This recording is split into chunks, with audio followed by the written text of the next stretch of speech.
बात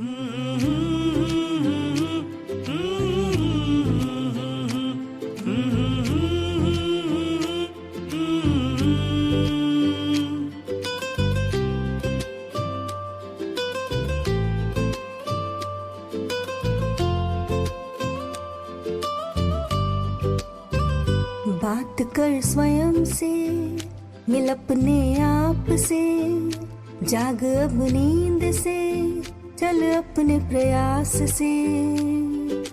जीवन है फसल चिड़िया ये पल, प्रहरी जाग प्रतिपल, राज है गहरा छाया है कोहरा, जाग रख पहरा। उठ अब जाग, भीतर है दाग, जला तू आग, समय है अनमोल, द्वार अब खोल, व्यर्थ न डोल। बात कर स्वयं से, मिल अपने आप से, जाग अब नींद से, चल अपने प्रयास से।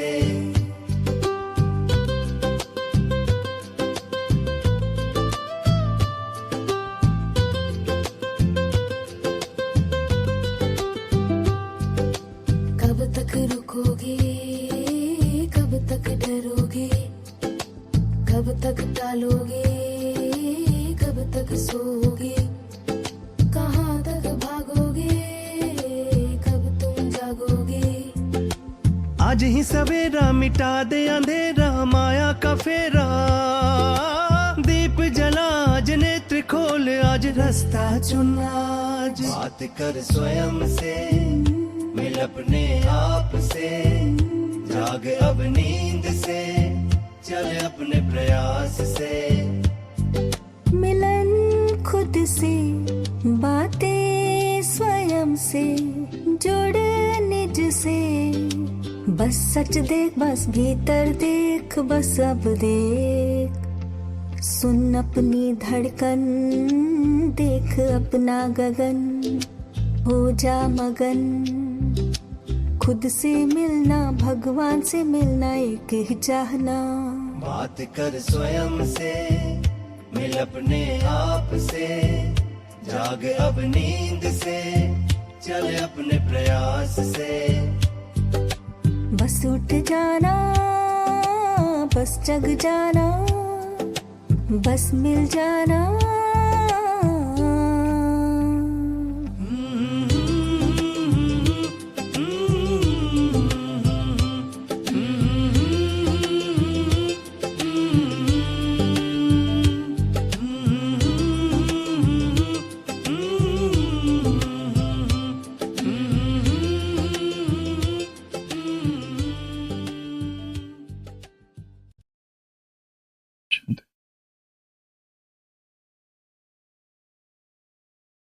Thou hast made me endless,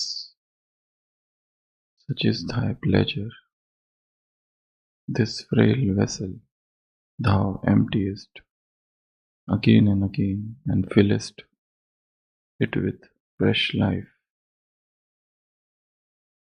I am ever listening to the immortal whisper which say to me, you are the instrument, but not the player. Let only that which is thine flow through me.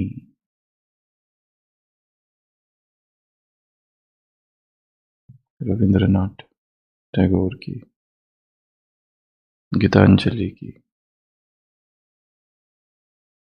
Kavita number 1 और 13। तूने मुझे अनंत बनाया है, यह तेरी लीला है। इस नाजुक पात्र को तू बार बार खाली करता है और फिर नया जीवन भर देता है। मैं सदा उस इमॉर्टल अमर फुसफुसाहट को सुनता रहता हूं, जो ये कहती है तू एक पात्र है, वादक नहीं। तेरा ही प्रवाह मुझसे होकर बहे, only that which is thine flow through me।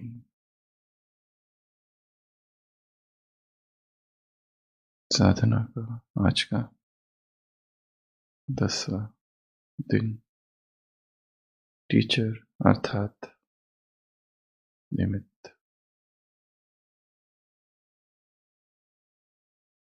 निमित्त बड़ा अद्भुत शब्द है। इसके कई अर्थ हो सकते हैं। एक अर्थ है टीचर निमित्त। मीडियम, मीडियम अर्थात एक माध्यम जिससे कुछ बह रहा है। इंस्ट्रूमेंट,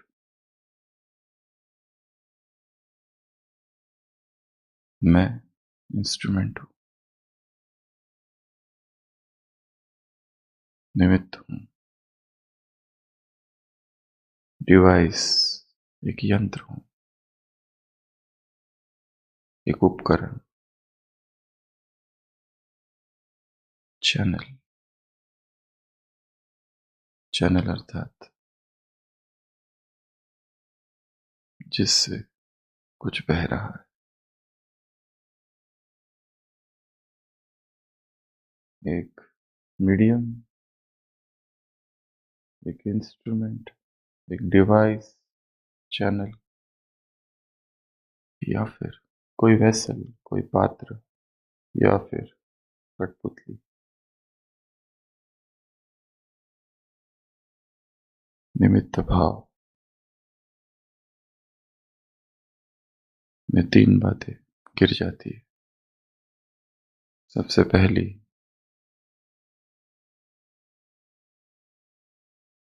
परिणाम का बोझ। दूसरा, पहचान का बोझ। और तीसरी बात, कर्तापन का बोझ।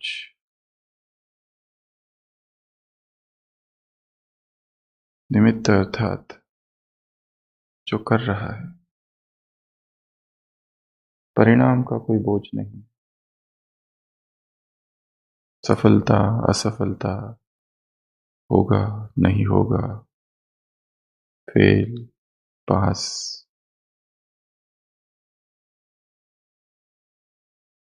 सारा ध्यान कर्म की पवित्रता पर है। The focus is on purity of Karma. परिणाम पर फोकस नहीं है। अब पर फोकस है। बस सेवा करना, उसी में खुशी है, उसके परिणाम के लिए नहीं। ये किया तो वो मिलेगा, वो किया तो वो मिलेगा, यह व्यापार है। प्रेम कर्म से है। ये जो बोझ है परिणाम का, ये व्यक्ति को व्यथित रखता है, बड़ा उत्तेजना मिलाता है। तैयारी करनी है, एग्जाम देनी है, परंतु इसका बोझ नहीं है कि परिणाम क्या होगा। यात्रा ही इतनी सुखदायक है कि अब मंजिल की कोई चिंता नहीं।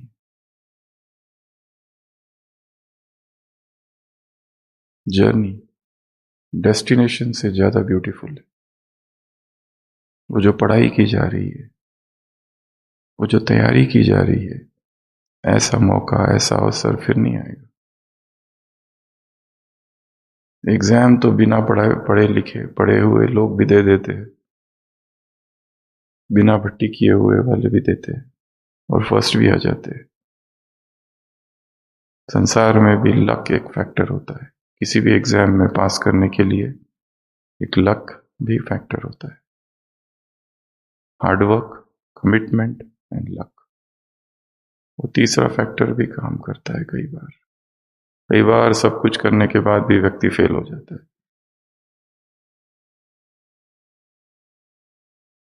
पर हमारा ध्यान उस तरफ है ही नहीं। निमित्त अर्थात ये जो बोझ है परिणाम का, इसको गिरा दिया। किसी बहन को विदेश भेजा, मिडल ईस्ट, दादी जानकी को उसने खत लिखा वहां से, यहाँ सेवाएं नहीं है, मुस्लिम कंट्री है, ब्राह्मणों को कैसे बनाए। दादी ने उससे कहा, तुम्हें ब्राह्मण बनाना ही नहीं है, तुम्हें संदेश देना है। ब्राह्मण बनाना ये बोझ है, केवल संदेश देना है बस। बनना न बनना ये उसका काम, बीज बो देना है बस। कोई बीज आज अंकुरित होगा, कोई 20 साल बाद। जब संसार में भी ऐसा होता है, जब कोई फिल्म रिलीज होती है उस समय नहीं चलती है, 20 साल के बाद हाउसफुल चल रही है। क्लासिक कल्ट, उसमें काम करने वाले डायरेक्टर, एक्टर सब चले गए, फिल्म चालू है। कितनी कविताएं लिखी गई, जब लिखी गई किसी ने नहीं पढ़ा, न सुनी। अभी वो इंग्लिश लिटरेचर में क्लासिक गिनी जाती है। विंसेंट वैन गॉग ने जो चित्र बनाए, उसके समय उसका कोई अर्थ नहीं था, कोई देखता नहीं था। अभी लाखों करोड़ों में उसके चित्र बिकते हैं। निमित्त अर्थात परिणाम का बोझ नहीं। दूसरा, निमित्त अर्थात पहचान का बोझ भी नहीं। मेरा सेंटर, मेरे स्टूडेंट,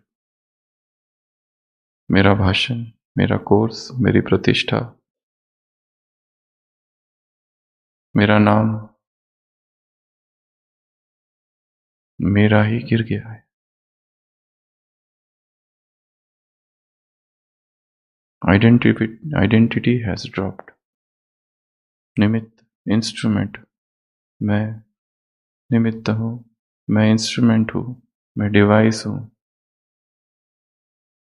एक पात्र हूं, एक कठपुतली हूं। मेरे द्वारा उसका प्रवाह बह रहा है। यही तो समर्पण है। मैं नहीं तो कोई और रहेगा।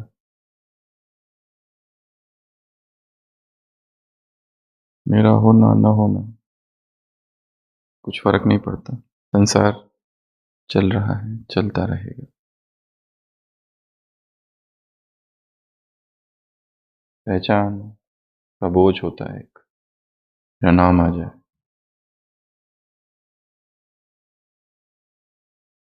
तीसरा, कर्तापन का बोझ।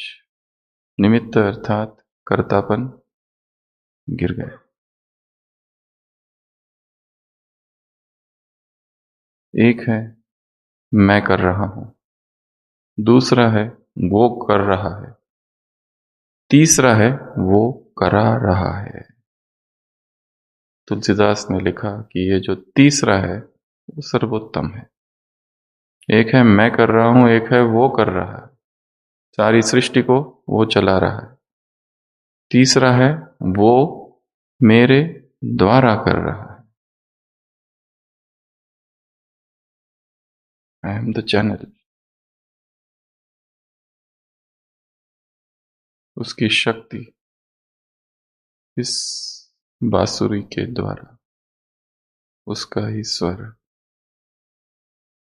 गूंज रहा है। तो निमित्त अर्थात पहला, परिणाम का बोझ से मुक्त।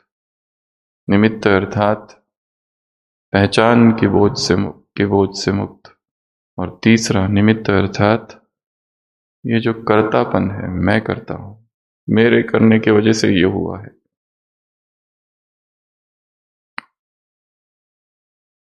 स्वामी विवेकानंद ने इसके पहले भी सुनाया था। विदेश की सारी यात्राएं पूरी हुई, सोचा एकांत चाहिए, हिमालय की तरफ गए, फिर कश्मीर की तरफ गए और वहां 1 हफ्ता रुके। एक मंदिर में, दुर्गा का मंदिर, श्रीनगर के पास खीर भवानी मंदिर, जहां मां को खीर का प्रसाद चढ़ाया जाता है। उस खीर भवानी मंदिर में एक हफ्ता रहे। वहां बाजू में एक छोटी कन्या भी रहती थी, उसकी मां के रूप में पूजा की। और उस मंदिर की हालत खस्ता थी, खंडहर सा मंदिर था। पूछा, ये मंदिर की ऐसी हालत कैसे हो गई? उत्तर मिला, मुसलमान आक्रांताओं ने, अविश्वासियों ने आक्रमण किया था और क्रोध से भर गए कि अगर मैं वहां होता उस समय तो अपने जान की बाजी लगा देता और इस मंदिर की रक्षा करता। ऐसे कैसे कोई आया और जिन्होंने मंदिर को तोड़ दिया, और वो मूर्ति एक तरफ पड़ी हुई है दीवार के पास टूटी हुई। रात में सोए, स्वप्न में आवाज आई। मां ने कहा,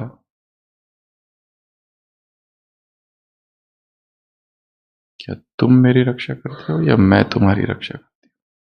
डू यू प्रोटेक्ट मी और आई प्रोटेक्ट यू? क्या तुमको लगता है कोई अविश्वासी, कोई नास्तिक आकर मेरे मंदिर को तोड़ दे तो क्या ये मेरी इच्छा के बिना ही हो रहा है?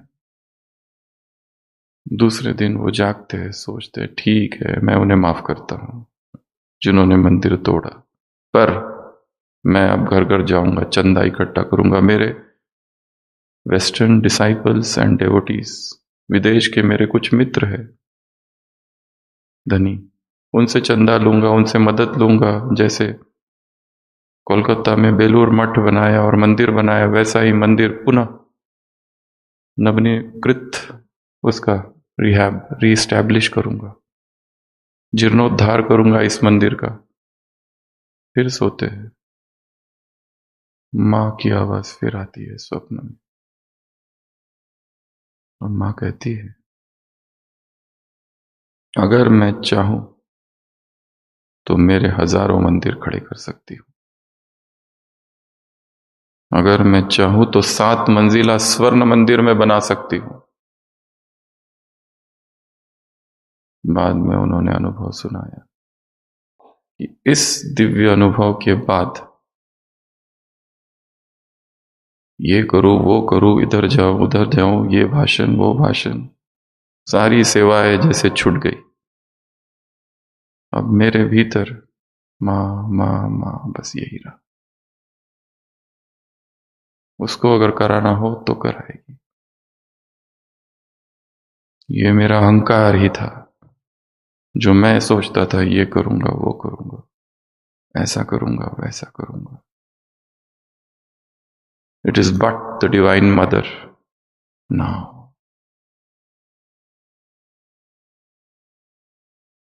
and the divine chants of the mother echoes in me.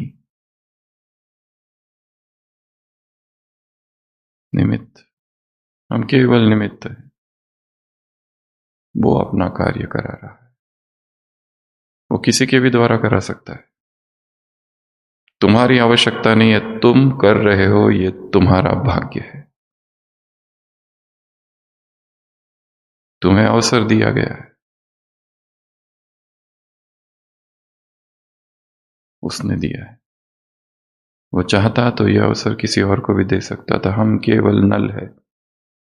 उस टंकी ने इस नल से आना स्वीकार किया, ये उसकी मेहरबानी है। हम कठपुतलिया है, धागे ऊपर उसके हाथ में है, वो नचा रहा है। तो निमित्त अर्थात मीडियम, एम, माध्यम। निमित्त अर्थात इंस्ट्रूमेंट। निमित्त अर्थात एक उपकरण, एक डिवाइस, एक यंत्र। निमित्त अर्थात एक चैनल। निमित्त अर्थात एक वेसल, एक पात्र। निमित्त अर्थात कठपुतली। निमित्त अर्थात बांसुरी।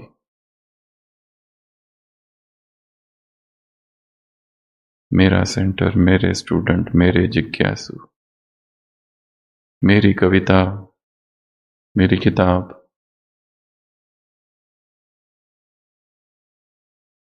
सबका गिर जाना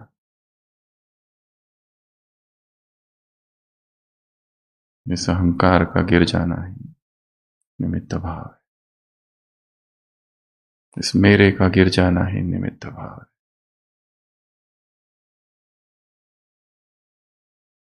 कवि लिखता है, let only that is which is thine flows through me. तेरा ही प्रवाह अब मुझसे होकर बहे। Thou hast made me endless, such is thy pleasure। ये लीला है, ये तेरी कृपा है, अनुकंपा है। This frail vessel, ये नाजुक पात्र thou emptiest again and again and fillest it with fresh life। तू भरता है, तू खाली करता है, तेरी इच्छा। ये विलास तेरा है। तो आज इसी का अभ्यास करना है। सभी आंखें बंद,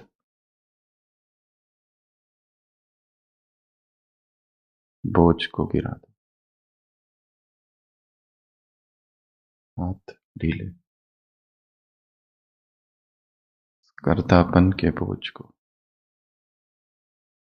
गिरा दो। Drop the heaviness. Doership, ownership, ये मालकियत का भाव। मेरा कुछ है ही नहीं, न था। ओनरशिप, डूअरशिप, आइडेंटिटी, पहचान के बोझ से मुक्त, कर्तापन के बोझ से मुक्त। कठपुतली हूं, माध्यम हूं, यंत्र हूं, उपकरण हूं, बांसुरी हूं, एक चैनल हूं। उसका प्रवाह मुझसे बह रहा है। परिणाम के बोझ से मुक्त।